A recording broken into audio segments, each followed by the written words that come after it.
김춘추. 그는 신라를 구하기 위해 당나라와 손을 잡은 배신자인가? 아니면 나라를 구한 영웅인가? 그의 정치적 선택과 결정은 오늘날에도 뜨거운 논쟁을 불러일으킵니다. 과연 김춘추의 진정한 의도는 무엇이었을까요? 7세기 중반 신라는 백제와 고구려에 의해 심각한 위기에 처해 있었습니다. 두 나라는 동맹을 맺고 신라를 영토에서 제거하려는 계획을 세우고 있었습니다.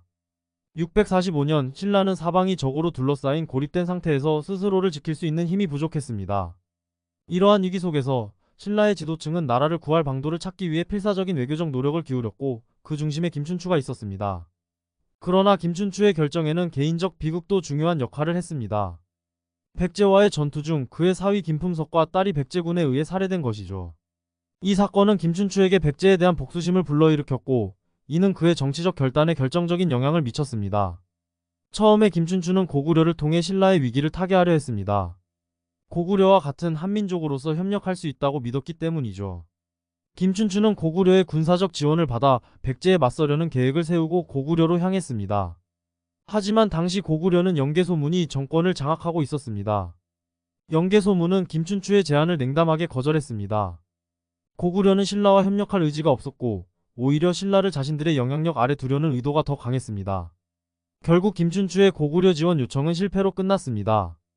고구려에서 실패한 김춘추는 이제 당나라로 눈을 돌리게 됩니다. 하지만 당나라와의 동맹 역시 쉽지만은 않았습니다. 당시 당나라의 황제당 태종은 고구려에 대한 깊은 원한을 가지고 있었습니다. 645년 당 태종은 직접 고구려 정복을 시도했습니다.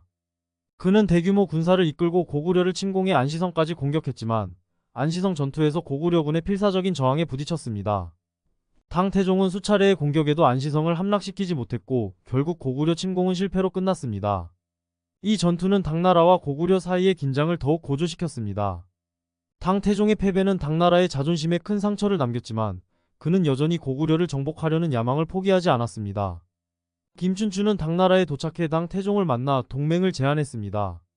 당 태종은 신라와 손을 잡고 백제와 고구려를 무너뜨리는 계획을 세웠습니다. 당 태종은 고구려를 제압할 군사적 명분이 필요했고 신라는 그를 위해 훌륭한 파트너가 될 수 있었습니다. 당나라와 신라는 서로 서로의 필요를 채우는 동맹을 맺었습니다. 당 태종은 신라에게 군사적 지원을 약속하며 신라 역시 당나라의 세력 확장을 인정하는 조건으로 협력하게 되었습니다. 결국 660년 당나라와 신라 연합군은 백제를 공격해 백제를 멸망시키는 데 성공했습니다. 김춘추의 복수는 이루어졌고 신라는 당나라의 도움으로 한반도에서 가장 큰 승리를 거두었습니다. 김춘추는 당나라와의 동맹을 통해 백제에 대한 복수를 성공시켰을 뿐만 아니라 신라의 통일 기반을 마련했습니다. 그러나 전쟁이 끝난 후 당나라의 태도는 급격히 변하기 시작했습니다. 당나라는 전쟁 후 신라를 독립적인 동맹으로 인정하는 대신 한반도를 자국의 속국으로 삼으려는 야망을 드러내기 시작했죠. 특히 고구려를 멸망시킨 후 당나라는 한반도 북부를 당나라의 직할령으로 만들려고 했습니다. 당나라가 고구려를 멸망시키기 위해 노력하는 동안 신라는 점점 더 당나라의 세력 확대에 맞서 독립을 유지하기 위해 힘겨운 외교적 싸움을 벌여야 했습니다. 668년 신라와 당나라 연합군은 고구려를 멸망시키면서 신라는 한반도 대부분의 영토를 차지하게 되었습니다. 하지만 승리 후의 상황은 신라가 예상했던 것과는 달랐습니다. 당나라는 전쟁에서 협력했던 신라를 동맹이 아닌 속국으로 삼으려는 의도를 드러냈습니다. 당나라는 고구려가 멸망한 지역에 안동도호부라는 행정기구를 설치하고 이를 당나라가 직접 통치하려 했습니다. 특히 평양을 포함한 고구려 북부 영토를 당나라의 직할령으로 만들려고 했습니다. 신라는 당나라의 팽창의 위협을 느끼기 시작했고 신라와 당나라 간의 갈등은 점차 심화되었습니다. 결국 신라와 당나라 간의 갈등은 전쟁으로 번졌습니다. 신라는 당나라의 지배를 받아들이지 않으려 했고 이를 두고 나당 전쟁이 발발했습니다. 671년 신라의 문무왕이 이끈 신라 군대는 당나라에 맞서 싸우기 시작했습니다. 신라는 당나라와의 전쟁에서 기동성과 지형적 이점을 활용해 한반도 내에서 당나라 군대를 몰아내는 데 성공했습니다. 특히 675년 있었던 매소성 전투와 676년 기벌포 전투에서 신라는 당나라의 승리에 결국 한반도 남부를 완전히 통제하게 됩니다. 당나라 군대는 한반도에서 철수할 수밖에 없었고 신라는 독립을 지킬 수 있었습니다. 하지만 김춘추는 이 전쟁의 마지막을 보지 못했습니다. 김춘추는 신라와 당나라의 전쟁이 본격적으로 시작되기 직전인 661년에 사망했습니다.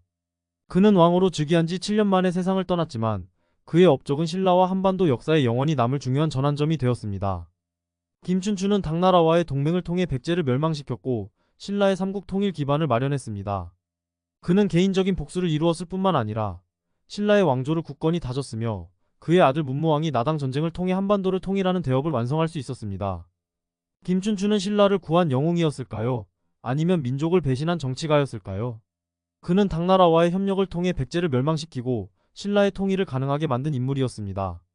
그의 선택이 신라의 독립과 한반도의 운명을 바꾸었다는 것은 부정할 수 없는 사실입니다. 결국 김춘추의 결단은 신라와 한반도 역사의 흐름을 바꾼 중대한 순간이었으며 그의 유산은 오늘날까지도 이어지고 있습니다. 여러분은 그를 어떻게 평가하시겠습니까?